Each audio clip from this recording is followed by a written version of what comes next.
Cannabis Hideaway and Penis Shelter. Welcome to the Sandbar. I'm Dan Bartlett. I'm a commercial airline pilot. And good luck getting me away from my motorcycle. I think it's important to share adventures similar to mine as a means to inspire people to follow their dreams and lead larger lives. This trip has already got a life of its own and inspired a few friends that are going to be joining me along the way. Come along, join the adventure too. Hey, I'm Dan. I'm Bob. And I'm Justin. And this is End of All Roads, Leg 4.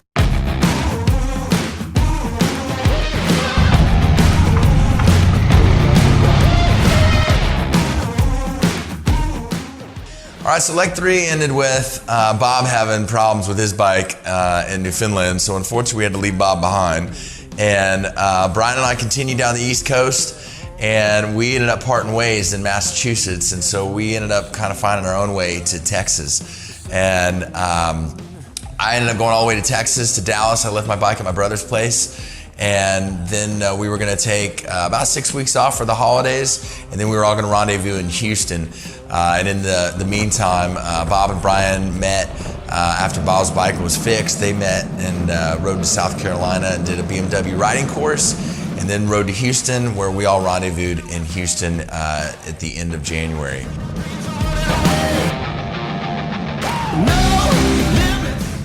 And when we got to the beginning of leg 4, in January 20th was the date that we were going to launch, there was an ice storm that went through Houston.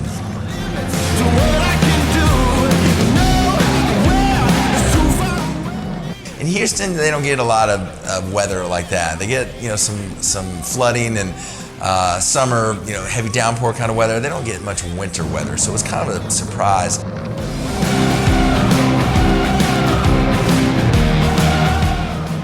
Good morning from San Antonio, Texas, starting day 2 of End of All Roads. Made it here from Houston yesterday, getting ready to start day 2, heading from San Antonio down to the border, crossing into Mexico in Laredo, Texas. Today is an up in the air day. We have no idea what's going to happen. We keep reading new things every day, what we can or cannot do or bring into Mexico. Dirty underwear totally allowed. Dirty underwear allowed. We just heard you're not allowed to bring. Now we kind of feel like in some odd way the trip is actually starting, because now we're going to start crossing borders. We plan on crossing 82 borders, going into 82 countries, and so now, even though we've been in Canada, now we're going into Mexico and things are going to start getting funky. So we spent a day dumbing the motorcycles down, and then we talked to as many people as we could, read as many blogs as we could, gathered as much information as we could about the border crossing. And so we determined that if we crossed the border about 5 o'clock in the morning, we should take, anywhere from 1 to 6 hours at the border. You never know. And we kind of determined that 6 a.m. would be a good shift change for thieves. The guys that have been working all night long might be going home at sunup, and the guys that, starting their thieving day might not be starting at 6 o'clock. It was a good theory. It was a good theory. That's about how it turned out. So when we got into Mexico, though, you realize instantly you're a fish in the sea, and you better figure out what size fish you are, because it's every man for himself. We didn't want to make any wrong turns. The very first turn we came to, we all scattered. Everyone's like, no, go this way, that way, there. Boom, we're all scattered on the very first turn in Mexico. It's because Mexico didn't have their plan set up well for where the border crossing actually, you cross into Mexico over a bridge, and then you're just into Mexico. You have to go find where the immigration and where to get your temporary vehicle import permit. It was a mystery. When we got out of border town, when we got out of Nuevo Laredo, we were about a half hour outside of town, and I think we all kind of started to relax a little bit. And it was at that moment, we're all kind of constantly changing our riding positions.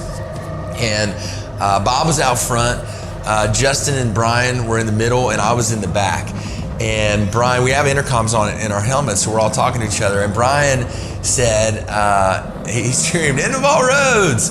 Really loud. And he said, this is the very first time that all 4 of us have ridden together, because Brian was with us on leg 1, but his shoulder, he just had shoulder surgery, so he was in my Uncle Glenn's support vehicle. So he was around the campfire every night, but he wasn't riding with us. Leg 2 and 3, Justin wasn't riding with us. So on leg 4 now at the beginning, this particular day is the very first time that all 4 of us had ridden together. And I hadn't thought about it quite in those terms just yet, but Brian recognized that as soon as the threat level went low and the road was nice, the weather was nice, and instantly when we all kind of took a moment to look around, Brian was the one that recognized that and appreciated it. And I would say we all took a moment to appreciate that, and it was a really cool moment, actually.